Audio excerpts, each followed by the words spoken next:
All right. It is the second of the double shot week here on Reaper's Underground. Thank everybody who came in last night for director Michael Mostasos.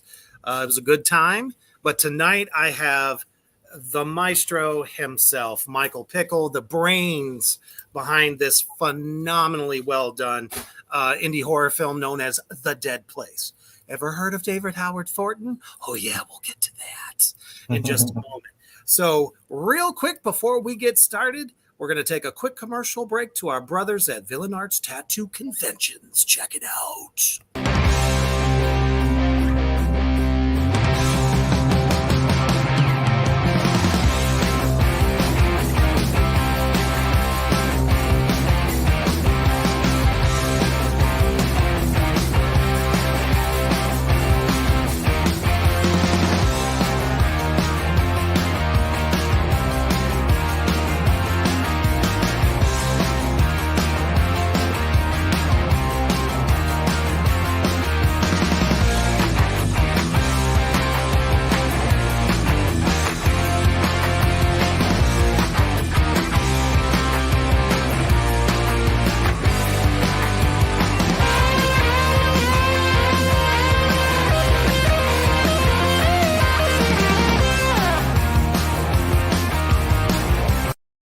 That's right. Villain Arts Tattoo Conventions, the largest in the country and the world. More than just tattoos, it is a way of life.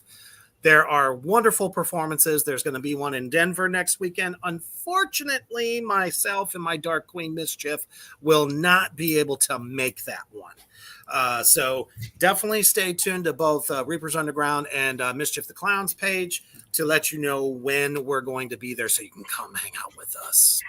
All right. Welcome, Paul. Welcome, JD, Kyler, and William. And as more and more people are coming in, share this out. I want you to share it out right now, anywhere and everywhere, any horror groups. You know you're all in those groups. So start sharing this shit out because people need to know. They need to know. All right. We have producer, writer, Michael Pickle of The Dead Place. How are you doing tonight, sir? Good. How are you doing today? Pretty good. I love your whole intro and everything. Busy. What's that? I love your whole intro and everything. It's pretty cool. I appreciate it. It's beautifully dark and mysterious and horrific, just the way we like it here at Black Flame Entertainment. You've been a busy boy ever since you just got finished filming The Dead Place. I think it was in the fall, just before winter or something like that, or spring recently. We finished filming like right around the first of the year, like April. Okay, gotcha. Yeah, I got to get myself up to speed sometimes. And so, yeah, lots of crowdfunding time. I'm sure that's just been a blast. Oh, yeah, that's a lot of hard work and a lot of stress, like especially that first one. We had a really successful initial crowdfunding campaign. We got the money that we needed for the movie, and then we were hit with a bunch of extra money at the last minute.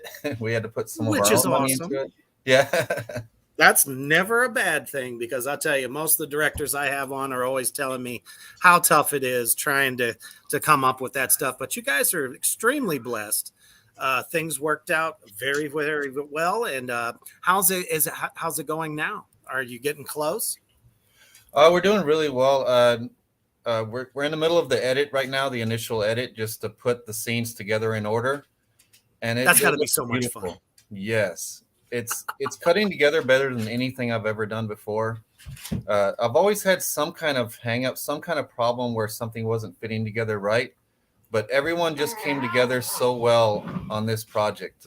Everyone behind the scenes and in front of the camera just brought it on every take, so it's cutting together so smoothly.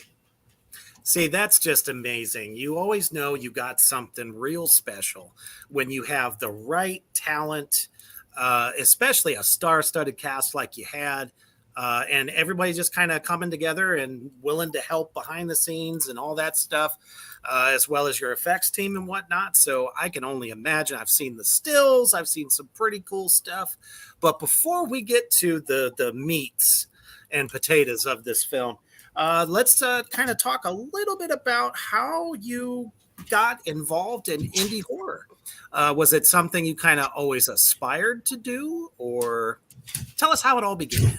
Well, I was a singer lyricist for a progressive metal band back in the 2000s. Like from 2000 to 2008, I was in a progressive metal band, and I always loved horror films, so I wanted to incorporate that into our music. So I would cut horror films together, and I would go with the ebb and flow of our set, and I would try to cut the scenes together to fit our music. And I was doing a lot of that before the band broke up. So I was already in the, kind of uh, in the horror genre, kind of incorporated into my band. And then when I visited a haunted asylum, I had this terrifying experience there, and it haunted me, and it still haunts me to this day. So it just gave me this idea, and I just couldn't shake it. So I ended up leaving music and becoming a filmmaker, and I've just been learning my craft ever since. And I finally pulled the trigger on The Dead Place this last year. Fuck yeah, that's awesome. I did something quite similar. I've been doing death metal drums and black metal drums for the last 25 years. And now I'm like, I'm still young enough to where I might, be able to pull off a slasher or a creature feature or two. So I got to say, it's really kind of interesting, the crossover. Yeah. Did it feel good to you when you made that jump? It felt natural. It didn't feel like a big shift to me. I felt that I was still expressing myself with my writing, uh, and all my lyrics and everything were always really dark. I've always been interested in more of the dark side of entertainment and of inspiration. So my lyrics were always dark. That's why I put horror films with our live shows. So it was Nice. kind of a smooth transition. I mean, it's uh, I would say filmmaking is much harder, much more of a challenge, but it's much more fulfilling to me at the end. I don't second guess myself as much. Whenever I got off stage, I was proud of what I accomplished, and I was proud of the shows that we did, but it was never Oh good yeah. enough for me. I always second guess myself whether I was good enough. But with filmmaking, it just feels We're more. perfectionists. Yeah, exactly. Man, we must be kindred spirits because I always put horror into the lyrics of my previous band, Black Tar Superstar. I even wrote an homage to a succubus film called Porno into a song called Hail to the Succubus. And, people could never quite figure it out. I'm like, well, did you see the music video? It's like this big production. Yeah. And the guys used to hate it, but I'm like, people love it. And it's evident that metal, especially here at the underground, we love our metal just as much as we love our horror, and they just coincide so well. The stress in certain scenes, there's certain grooves and guitar riffs that can really make or break a film, I think. Yeah. And that's one of the things I love about indie horror is directors like yourself are like very, you know, uh, in tune with what each scene needs as far as a soundtrack. Got a lot of people out here today. Don't know what just happened. Hold on. I will find myself here shortly. But hold on one second. I'm not sure what happened there.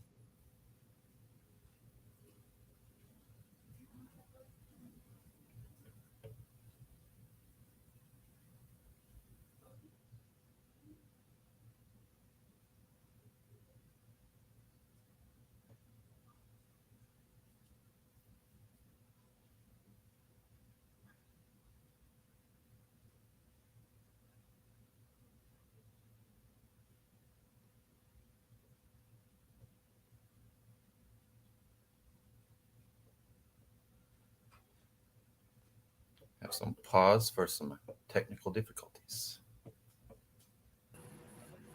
And there we go. He'll be right back. He's having some technical difficulties. Okay. Hi, Michael. How's it going? How are you doing, Kelsey? I'm doing good. Did you figure it out? Hold on. We'll hear in a second. Mischief is awesome in the dead place, by the way. I'm not sure. I don't know. The bottom of your cup had the dead place for a second. That was pretty funny.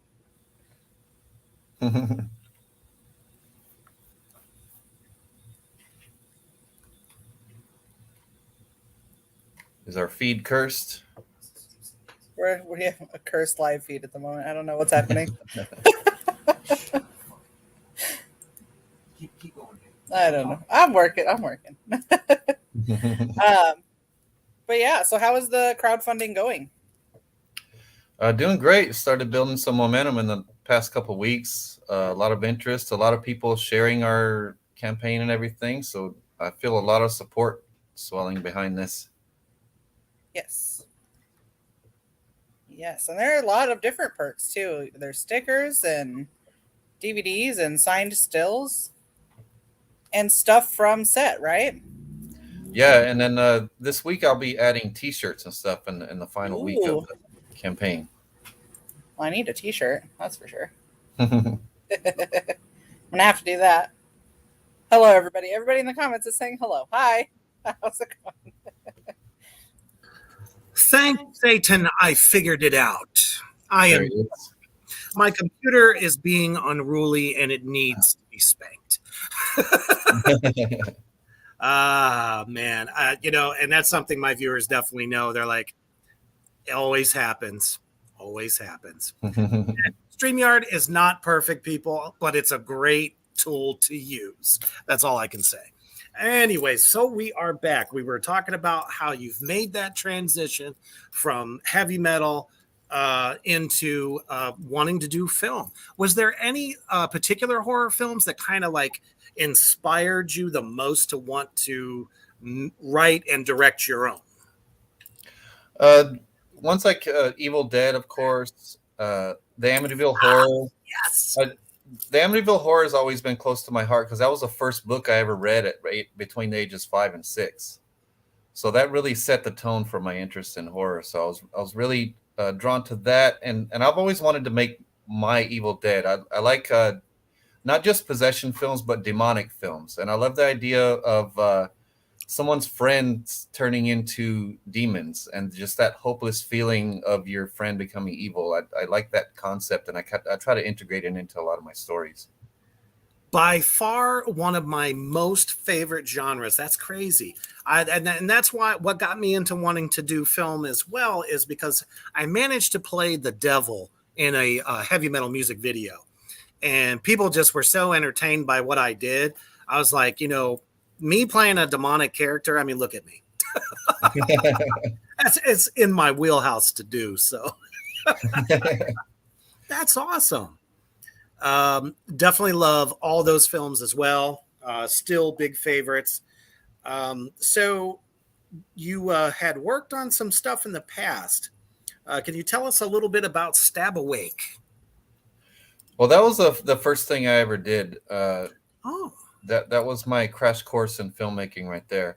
And usually a lot of filmmakers will tell other aspiring filmmakers, don't jump right into being a director. Go work for free. Go be a PA on a set. Go get some experience. But no, I was dumb enough to just jump right in as a director. Sometimes that just makes for, the experience that much better because you kind of know what to expect, know? You get your feet wet. I forget who the hell told me this years ago, but they're like, there's no way to start doing something new but to do it. Yeah. And you did that. So who cares if it wasn't, your best work, but it's where you started. So now, how long have you been working on the Dead Place story idea? Well, I first got the story idea when I went into that haunted place in 2008. And then I stayed up day and night for about 3 weeks writing it. So I wrote it in 3 parts. It was a big, long magnum opus.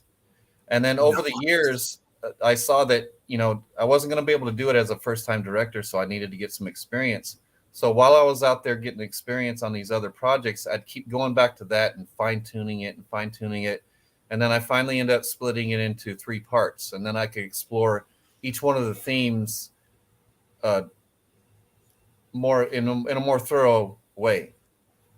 So I did that. I split it into 3, and then it was kind of just still sitting there on the shelf. And then I did a horror variety show. I did a music video. I was working on some web series and stuff, and I ran into a bunch of nightmares working for the wrong people, aligning myself with the wrong people who were kind of ripping me off and kind of taking advantage of me. So I finally we were just talking about that last night. It just doesn't make any sense to me. People have a vision, and I just don't understand why anyone would want to take advantage of that, because they're not, furthering their name. They're just making themselves public enemy number one. So it's good that you got that out of the way early on. Well, a lot of people take advantage of the fact that a lot of filmmakers, especially if you don't go to film school or anything, you need to work for free for a while. But then when you get experience and your work is more valuable, then they still don't want to come up off that money. They still want to make you work for free after you've been in it for 10 years, Yeah, because they figure you did it before and you're still, basically looking for work. So of course you will, right? No, people, we have souls, we got bills, we have families just like anybody else. Get the fuck out of here with that shit. I don't understand that. I mean, I ran into that in the music business all the time. So I had to walk away from a few things. It was scary, and my wife kept telling me, she said, you keep hitting these brick walls because you keep working with other people. You need to be the leader on this project. You need to stop letting other people take advantage of you. And I listened to her. Now, you see, I do that very same thing. I listen to my wife every chance I get. Just because I've been around the block or two doesn't mean I know everything. Yeah, exactly. But yeah, it's true. A lot of actors, actresses are very desperate to get into things. So, it's like you compromise your art. I feel like your art suffers, when you give it to too many different hands. So it's just awesome the way this came to be. Now, did you always have David Howard Thornton in mind for that lead role? That was one of the questions I had. The original one I had in mind was I forgot his name now. The actor from This Boy's Life. It was a movie with Robert De Niro, and it was Leonardo DiCaprio's first role. Oh, okay. Yep, I do remember that one now. You know the gay kid that's in it? Yeah. I kind of patterned the character after him. There's this one moment where he's not letting anything get to him. Like, people are teasing him and he just smiling and laughing it off. And then if you call him the wrong name, he gets serious and he'll beat the hell out of you. But just that change in him that I saw right there, just gave me an inspiration for this new kid. So a laughing, sarcastic villain, nothing bothers him. And then when he gets mad at you, then shit's going to hit the fan. So that's who I had in mind originally. I contacted the guy and he was interested in being in the part. And then when I had a podcast and I talked to David Howard Thornton on my podcast, because he gives a chance to smaller podcasts. He comes on, even if you don't have that many viewers, he comes on and gives you a chance. So we did that, and I seen how animated he was, and he had a background in theater. So I started thinking, what if he was this new kid? And then I had him, I gave him a description of the character, and he started working on he gave him kind of a New York accent. And I told him, I said, give him a lot of unearned confidence. Like, he's completely confident and cocky, but he hasn't done anything to earn that cockiness. So he really took that and ran with it. And, I was a music teacher for 22, 24 years. And I just really kind of hone in on this character because there was always that one kid in class Yeah. that if you poke the bear too long, you were about to get destroyed. So, well, I also hesitated too with getting someone as old as David Howard Thornton because he's in his 40s, and the character is the new kid because he's the new kid in school.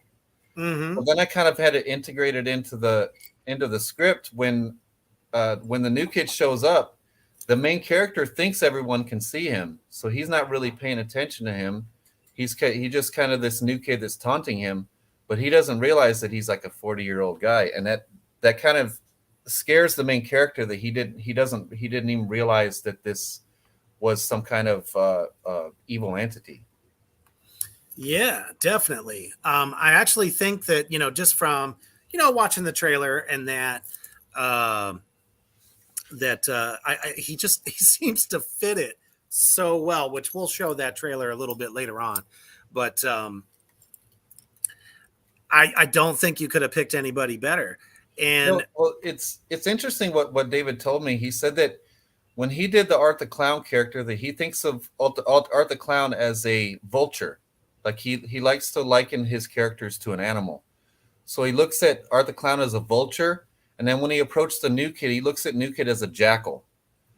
So if you see the images of him standing in the doorway all hunched over, he's kind of got like a jackal look to him. And that's the way he kind of approaches the dialogue too. Absolutely. Shoot. Thought I might have had a picture of that. I do not. Shoot. All right. He does. I mean, every time I see him, like just in the background that we have on the show at the moment, where that it's something about that red hoodie, and I love the darkness that's in it because you don't realize what's actually within him, and he's being controlled by one of my favorite actors. I had him on the show about 6 months ago, Bill Oberst Jr. Man, how did you come to that? That was a slam dunk. Oh yeah, well, he kind of came into the project in a weird way. I was looking for someone like kind of Doug Bradley like for this character. Yeah. And I knew Doug Bradley was out of my price range, so I was looking for other actors. And then Bill Oberst Jr.'s manager actually called me. He actually contacted me because he heard about the Dead Place. And they had been fans of mine for a few years because I tried to get Bill on my horror variety show. I had a horror variety show where the host was like an evil Rod Serling type of character where he threatened the audience if they didn't watch the show, he'd come to their house and kill them. So Bill wanted to be in it, but we didn't have a budget at the time. So I wasn't able to get him. So we'd been talking at a few festivals and stuff, and he really wanted to work with me. He liked my writing. So his manager called me up and he said, Bill is interested in being in your movie, and do you have any parts for him? I said, oh boy, do I. Because I couldn't just put any character in this part. It had to have someone with gravitas. It had to have someone who spoke and sent chills down your spine. And if you check out the crowdfunding campaign page, you'll see a video of Bill Oberst introducing himself. He's got like a clip of him burying someone in the woods while he's talking about the Dead Place. It's really cool. Oh, it was absolutely brilliant. I actually just watched it a little bit earlier, and I was like, oh man, this what was it his idea to do that? Well, I had wanted him to do a video as the character, and it was his idea to do two videos. He wanted to do one video as an evil version of himself, Bill Oberst Jr., and then he wanted to do the other video as the entity. So that was his idea to do that, and it's really effective. I love just his voice. Brilliant. He literally makes you feel like, I'm telling you, everybody out there in Black Flame Land in the comment section, check it out if you can on YouTube. That is actually where I found it when I was watching the trailer for the Dead Place again. It popped up and I was like, oh He literally makes you feel like he's burying somebody. He's like talking to the ground, and such a great guy. And we were trying to cut corners on budget. A couple of the producers were like, "Oh, maybe we shouldn't get Bill. Maybe it's too much for us. Maybe we should go with a lower level actor." I was like, "No, he has to be someone like Bill. He has to be someone who commands your attention when he speaks." Yes, something about that voice. Ever since I saw him, I think he did. If I remember correctly, it was an episode of SVU. Where he had played a serial killer. Holy shit! And let's not to forget Papa Corn, people. Yes. Woo, man! The stories he told me about doing that role, I was like, wow. And it was a tough one for him, but he pulled it off.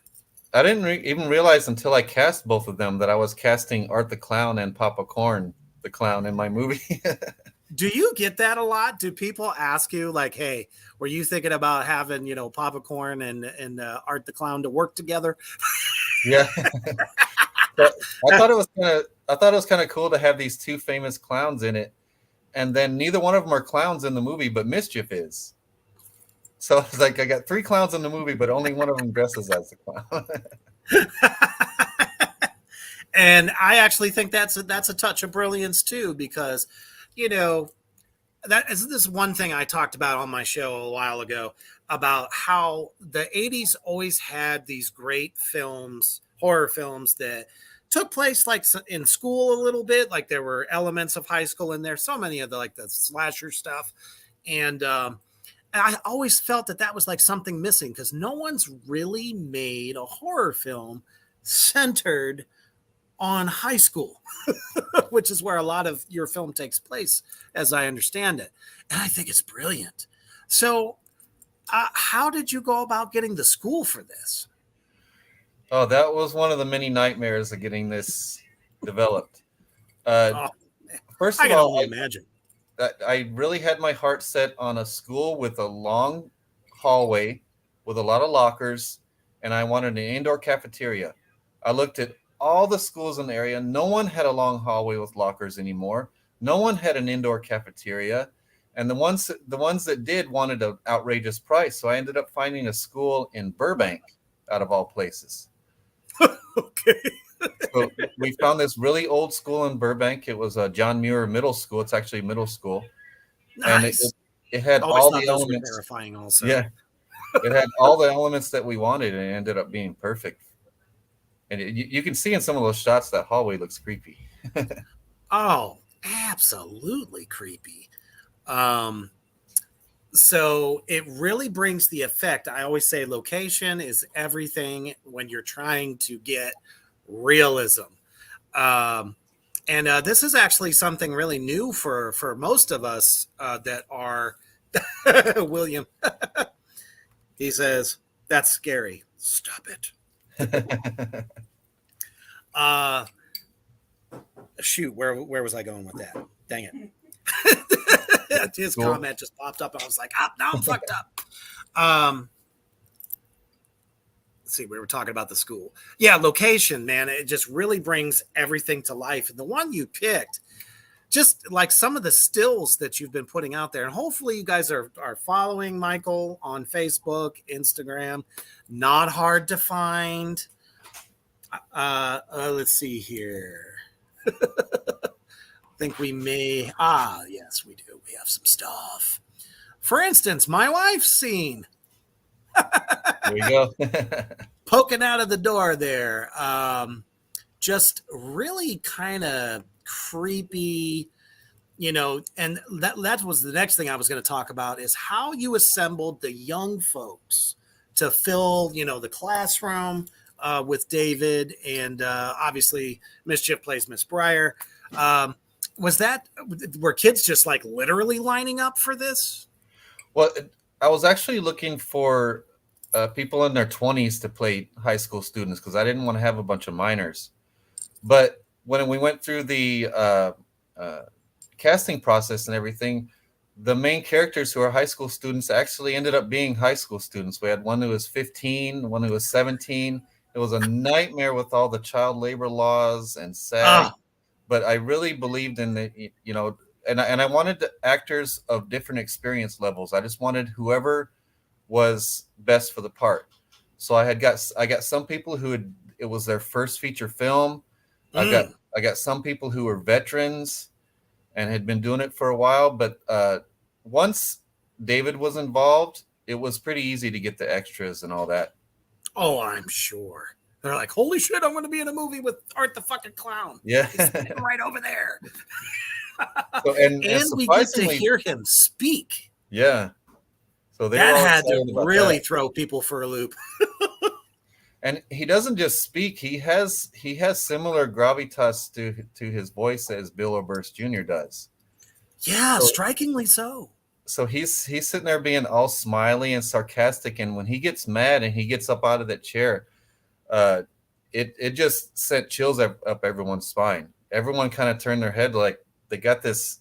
It was just this creepiness in the air because the energy kind of lifted when he stood up, and he has prosthetics too. We haven't given this away. We haven't given any images away, but he has a prosthetic where his jaw completely comes down all the way to his chest, and he has got a big tongue and all these jagged teeth hanging out. So we had to do one part of the scene without the prosthetics and the other part with it. And I thought we were going to have to put a voiceover in there because of him trying to talk through the prosthetics. But his voice was so big and booming, it just projected through those prosthetics, and it didn't even sound like he had any on. It was just amazing to watch. Just the man is literally powerful. Yeah. And the fact that he had played, the Joker before, I think really kind of like that's his all-time favorite inspiration character for villains. And I think that he's got that down so good that his voice is just strong. He's able to project it. And like you said, with the prosthetic on, for most people, that'd probably be tough, but not Super Dave. Well, one thing I was kind of worried about with him, I didn't want the new kid to be another Joker. And I knew he was heavy into Joker, and I knew he did an excellent Joker. And this is another villain that laughs a lot. So I was kind of worried that it'd draw too many similarities to the Joker, but he's nothing like the Joker in this. He has this way of speaking, like a very operatic type of way of speaking, like, don't you feel sorry for me? He's just great. And like I said, my time in the classroom, I've known so many kids to be a little over dramatic, and things like they drop their pencil on the floor. Oh no, it's just so terrible. So the fact that he can pull that off in a great comedic way, but at the same token, it sends shivers down your spine. And I really haven't seen, anything other than stills in the trailer. So I can just imagine how this film really goes. And these younger actors you got working with you are top notch. I actually think I got a couple of shots here, like this group here. Yeah. I mean, they really kind of give you. I'm not sure what exactly their roles are, but just by looking at that, I get a sense of they're the popular guys that like to pick on people. Yeah. And I got it right. Holy shit. Yeah, I wanted like a coming of age type of high school movie, but I didn't want to see it dealt with the same way because bullying's dealt with the same way every time. The bully's the big bad. The one he's picking on is the little innocent one that gets his ass beat. I didn't want to go through that cliche, So it's like I feel that the bullies are bullies, but they don't realize that they're bullies. They're kind of being manipulated by the same evil that's manipulating the main character.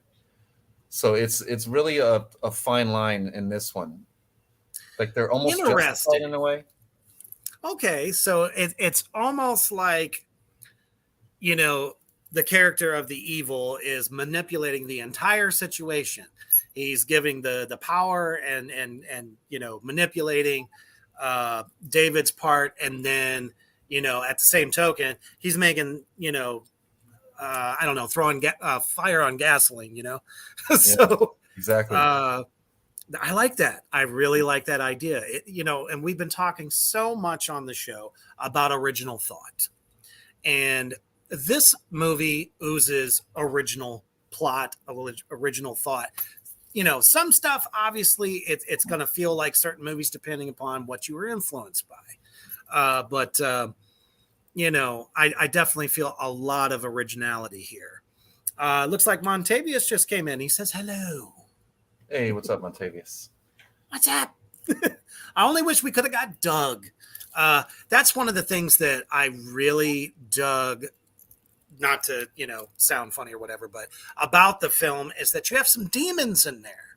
How exactly do demons play into this? Is it part of it's like the evil's henchman? Yeah, there's kind of a demons and ghosts integrated into it as well. Where these demons are everything.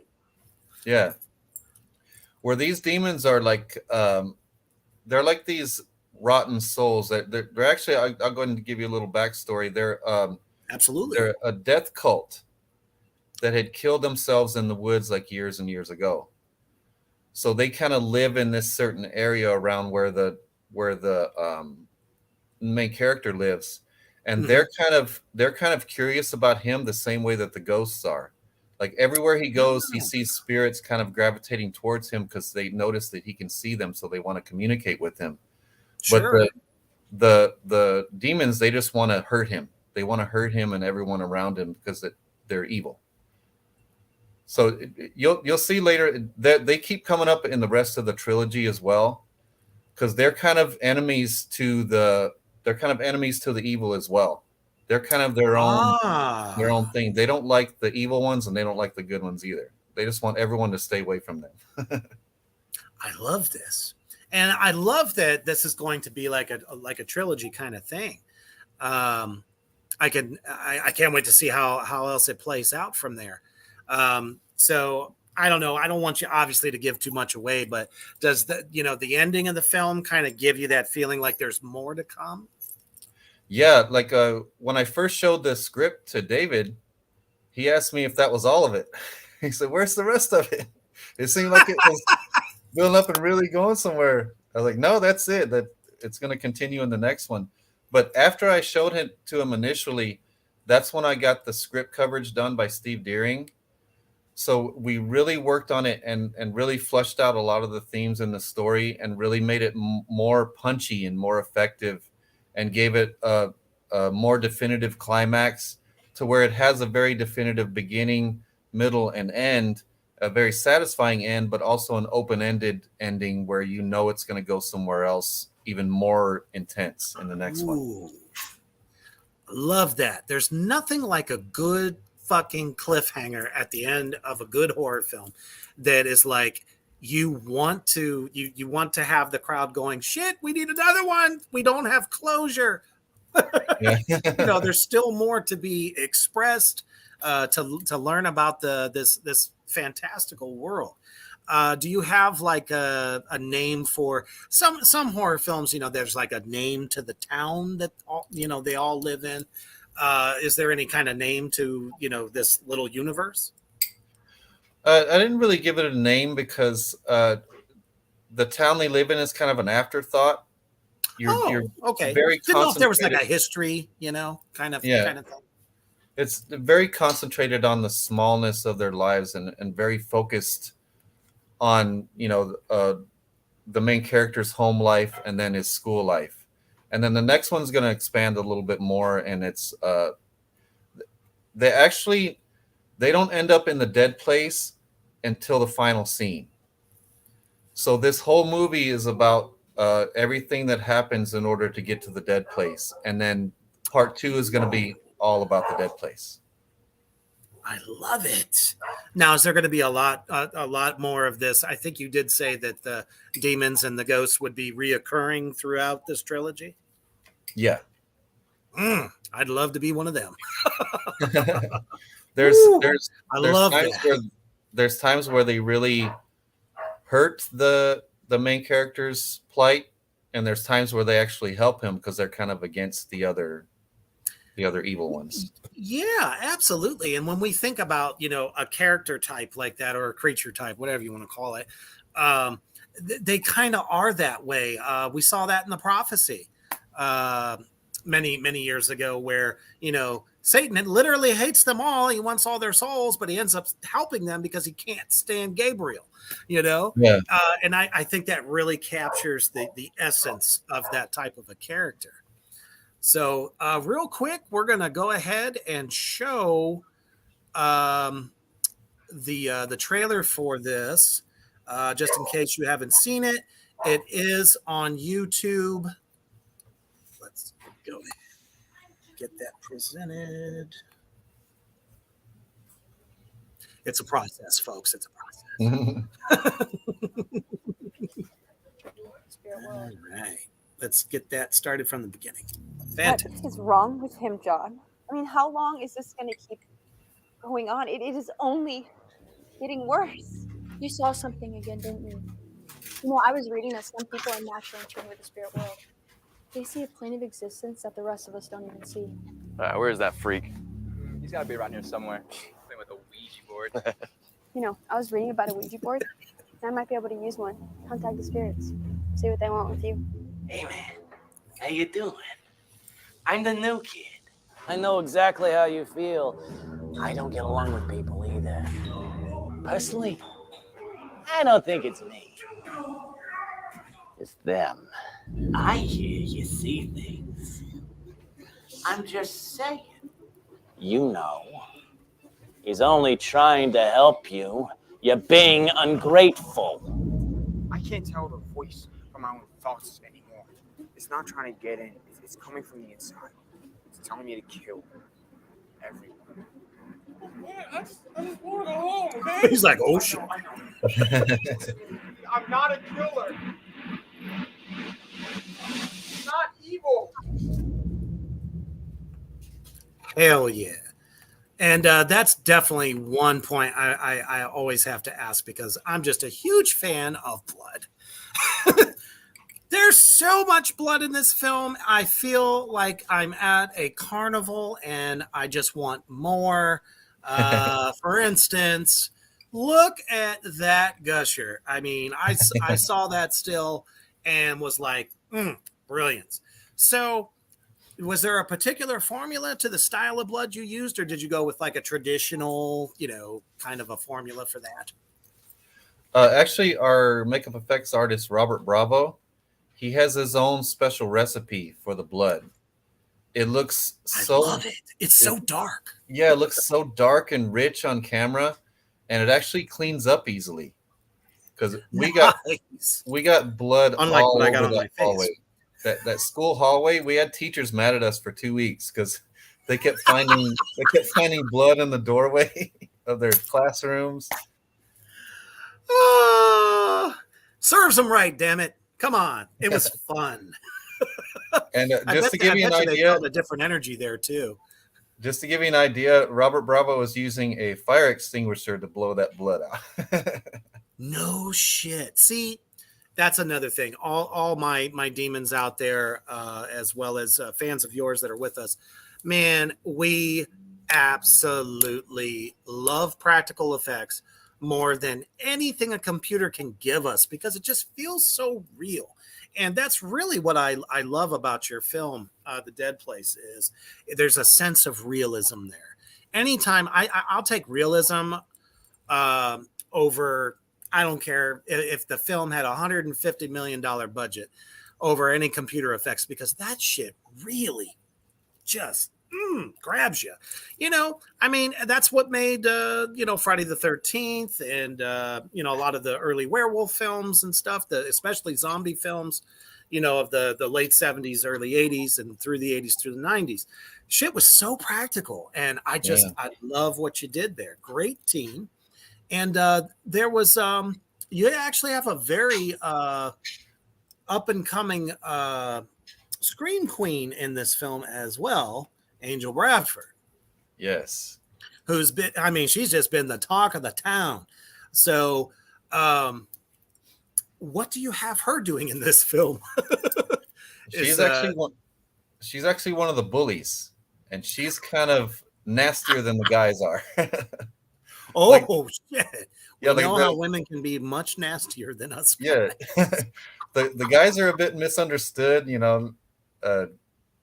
they're kind of being manipulated, but she's just loving the whole thing. She loves being twisted and getting under people's skin. So she's the one that loves to taunt. And you see in that picture, she gets her comeuppance for her taunting.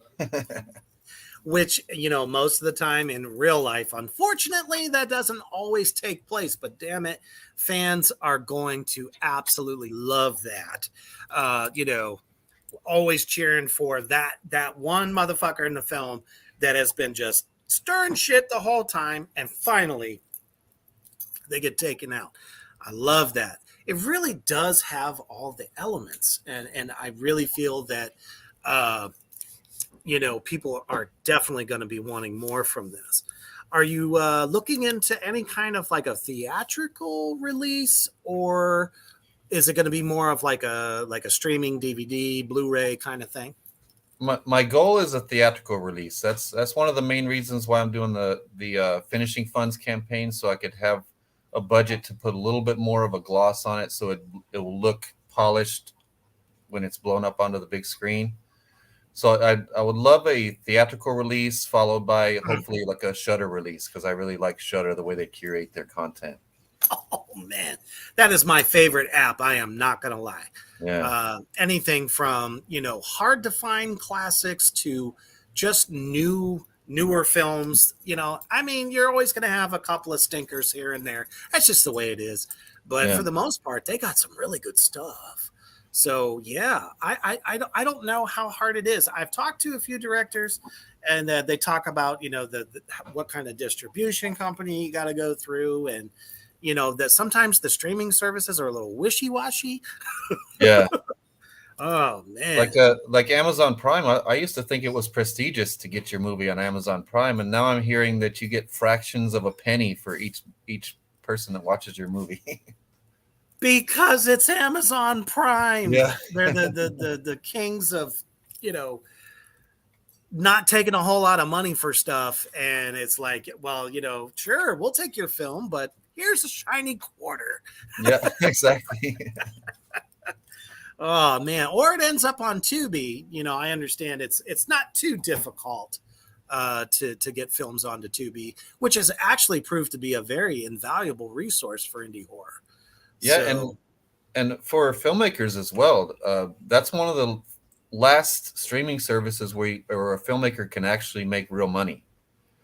But the only drawback with Tubi is everybody can get their stuff on there. Every budget level. it does get flooded. Yeah. So it's you drop your movie in this big ocean of content.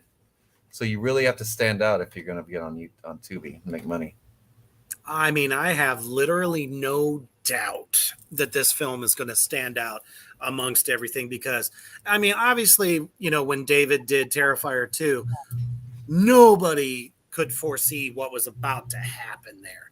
And, that followed him right into The Mean One, which I can't wait to finally see that damn thing.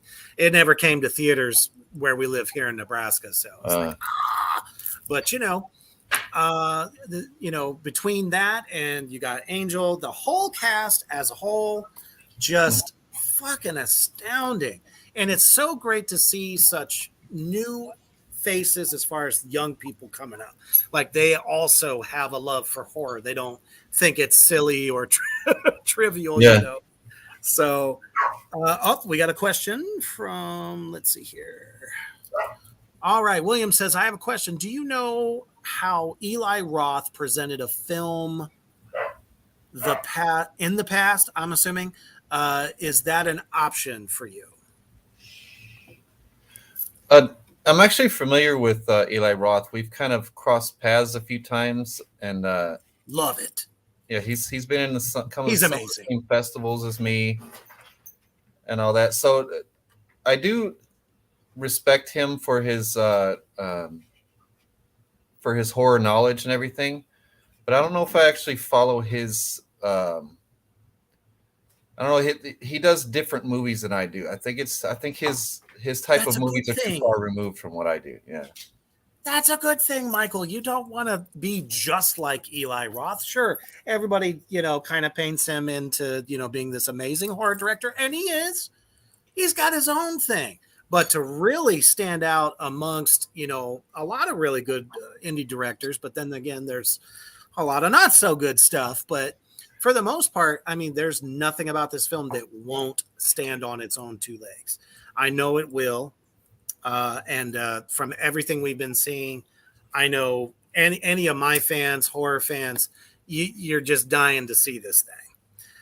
So you are in the finishing funds mode. So let's talk just a little bit about what kind of perks can folks pick up right now as a way to help, and hopefully just out of the kindness of their hearts, that they want to see it so bad that they'll, contribute something.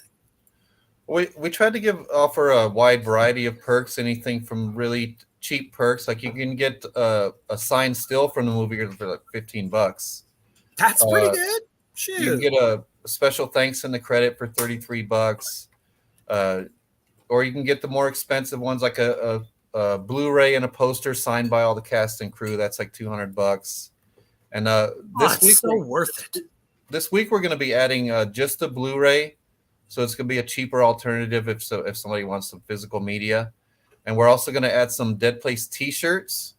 They're going to be red with the black Dead Place logo on them. So now the big bad devil daddy better get one, because I will definitely wear that anywhere and everywhere I go. Cool. For sure. Fantastic. It's that simple, folks, and they go to Indiegogo, right? Yeah, just go to Indiegogo and look up the Dead Place Finishing Funds campaign. And there's also, we have a Dead Place Facebook group. It's pinned to the top of the group and all that. So you'll be able to find us anywhere. Just search it up. Absolutely. And does the Dead Place have an official page that they can also go to keep up with the news and all that stuff? Just anything you want to plug, The Dead Place Facebook group is the main one where we put all of our news and everything. And then every Sunday I do Sundays with Sid, which is me and my daughter. I heard about this. Me and my daughter get together and we give all the Dead Place news of the week. So everybody has a lot of fun with that one. I'll definitely have to catch an episode of that. That's awesome. Let's see here. JD says definitely T-shirts. He's all about it. So we'll have those this absolutely. week. Some people don't realize 10, 15, $20 can go a long way, whether you know it or not. And that shows, you, Michael, and everyone that worked on this film that, hey, people actually give a shit about it. Yeah, and even if people can't donate or contribute, it does just as much sometimes if you share it, because just get it to all the horror fans out there that that would be excited for a movie like this, and just sharing and spreading the word helps us out a lot too. Oh, most definitely. So you all know where to go. Don't act like you don't. We just told you. The Dead Place on Facebook. You can go there, go to Indiegogo to contribute whatever you can. It's no pressure, and it's going to a good cause. Montavious says, is that Darian in the background? It sure is. I think only because, green screen is green screen, and sometimes it pops in and out. There he is. Hell yeah. So, serious question for you. Currently, as in the last 5 years, what has been your favorite new horror film that's come out? It could be indie or mainstream, doesn't matter. Anything you've seen that strikes you. The last 5 years caught me off guard. I like the Black Phone a lot, but I know there's another one I'm not thinking of. A lot of people don't realize just how brilliant that film is, but at the same token, it's hard to watch for some folks. That was a good one. Black Phone was really good. Mm-hmm. Have you seen the new Evil Dead Rise? Yeah, that one was really good. I like that director. Did a really nice job. It was very much a Lee Cronin movie, but it was also an Evil Dead movie. So I like that he made it his own, Absolutely. JD says, the new Texas Chainsaw Massacre, laughing my ass off. not. We actually had a real go at that last night. Netflix, you tried, but there's so much about that film that doesn't make sense when you think of that entire franchise. Oh, my goodness. Let's see. Thomas says Nefarious. I don't think I'm familiar with that one. Was that a mainstream one or something that came to VOD? You'll have to let us know. I think that was an indie film. I haven't seen it yet, but it's supposed to be really good. I hear a good buzz about it. Nice. Oh, and I know one, Hellbender. That's one of my favorites of the last 5 years. From the Addams Family. Awesome family. Okay. I'll have to check that one out. I mean, I'm someone that if I'm not watching classic over the last, let's say, 50 years, because I'm a huge fan of the late 50s going into the 60s with Hammer horror, I love those films today. I grew up with them. I love them. Let's see. The new TCSM was good but weird. Oh, the Texas Chainsaw. I got it. Fucking acronyms. I hate them. I'm getting too old. Nah, I'm just getting started. Well, man, I'll tell you, we wish you nothing but success with this film. Everybody out there in the comment section, you've been fucking awesome. As always, all the new folks, definitely, stay tuned. Follow me. Follow The Dead Place on Facebook.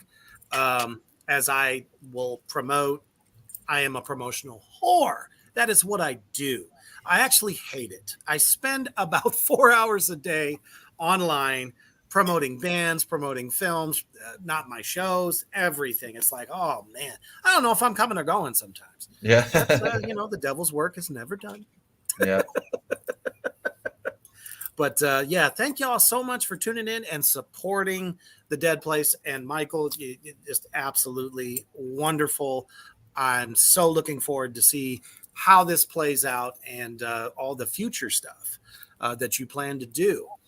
And this is the part of the show where I always want to make sure that what kind of a message do you want to give to our viewers out there in Black Flame Land, as well as actors and fans that tuned in tonight just to listen?